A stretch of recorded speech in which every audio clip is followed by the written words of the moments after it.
Chapter 5. Stolen Back Again. Down the track Daddy walked, through the bamboos, past his paddy field. He did not know where he wanted to go, but he kept on going, and as he went, he thought, "Sold? Sold? Oh," he groaned, "why didn't they wait until I got back? Oh, but of course then they would have all been dead. She's sold, but she's still alive. That's better after all than being dead. And I do have money. Ha! Of course I'll buy her back. But they might ask all my money, and then we would all have to starve to death.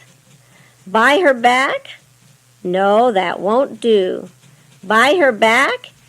Isn't there some other way?" To his agonized heart there came a thought. Quick like a flash, it stopped his walking. It made his heart go pitter-patter. Why couldn't he steal her back? Ha! Why couldn't he?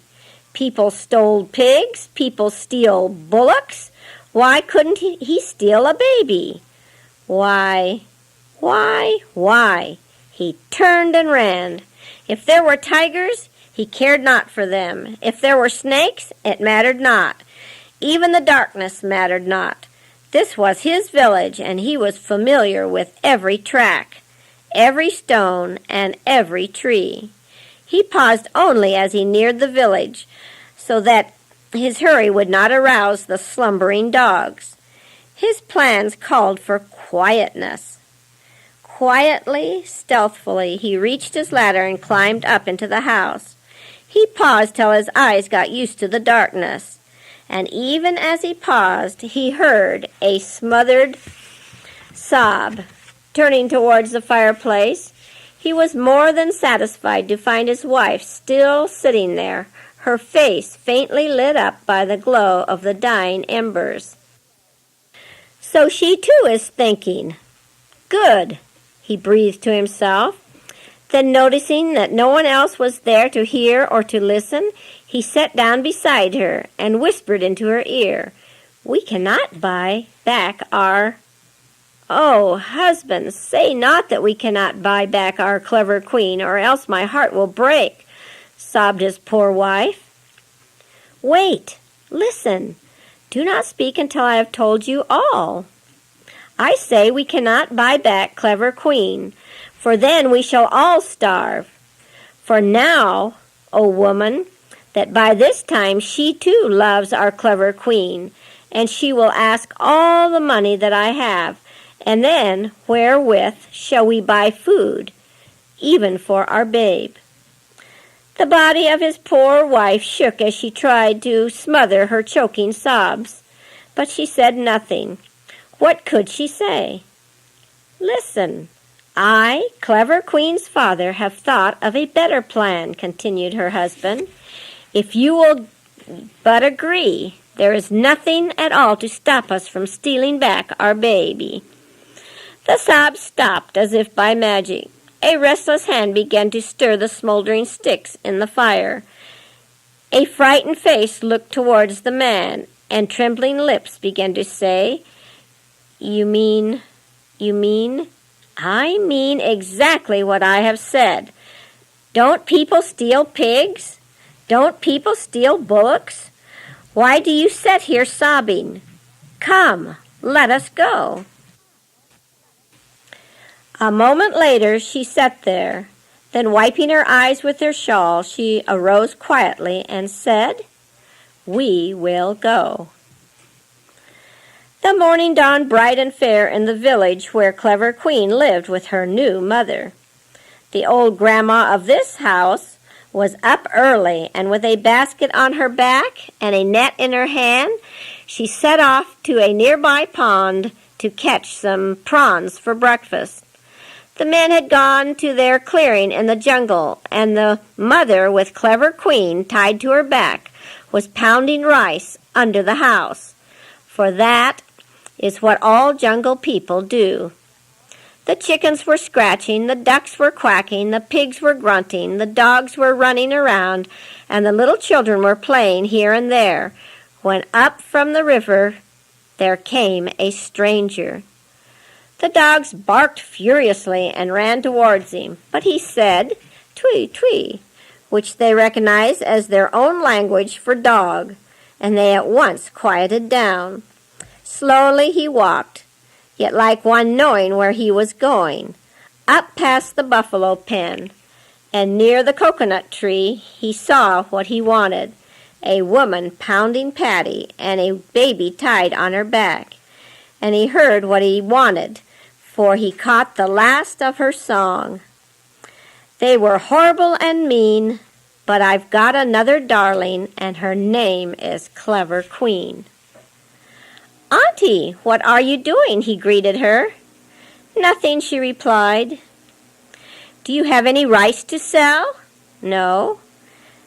"But I've got money, silver, for you have heard that the famine is bad up the river, and I have cut bamboos and sold them in the city," continued the stranger. Have you guessed who the stranger was? See my money? Hear it jingle?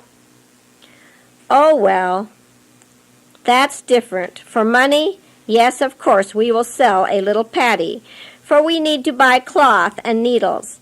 Come to the paddy barn over there near the buffalo pen, and undoing the sheet that tied Clever Queen to her back, she put her in the hammock asleep and hurried to uncover the rice and to measure out the quantity the stranger wanted.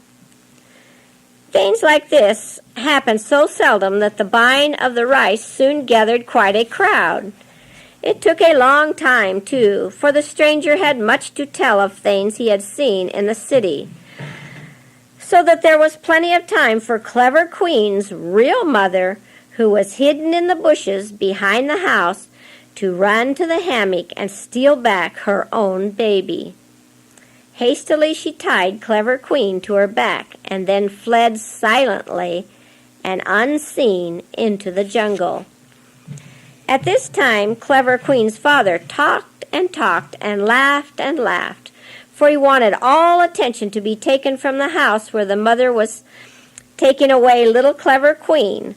But at last, feeling sure that there had been plenty of time, he shouldered his bag and simply said, "I'm going." Slowly he walked down through the village, and putting his bag into the canoe, was just about to start off when a terrible scream was heard in the village. Fearing that if he went off too quickly he might arouse their suspicions, he hastened back with the others in the direction of the screaming. "They've taken her! They've taken her!" screamed the poor mother, who had just missed Clever Queen. "They've taken her! They've taken her!" "Taken whom?" asked the stranger as coolly as he could. "My Clever Queen," was the sad reply.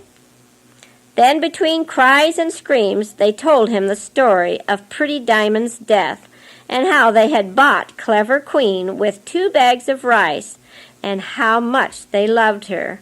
"And now she's gone too." "She's gone too," screamed the woman. "Ah, I've seen such things as that before," comforted the stranger.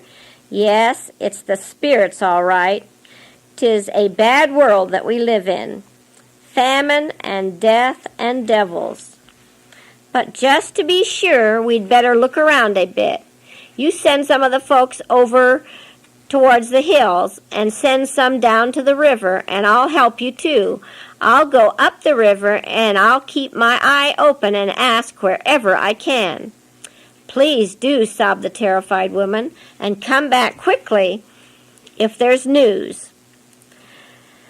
Now that there was no suspicion attached to him, he ran to his canoe and paddled for dear life up the river. Up, up. Has Clever Queen's mother been able to make it? He asked himself as he neared the place where she was to meet him. For a moment his heart nearly stopped as he caught no sight or sound of anyone. But even as his canoe grounded on the sand, the bushes parted, and triumphant, Clever Queen's own mother stepped into the canoe with her own Clever Queen in her arms.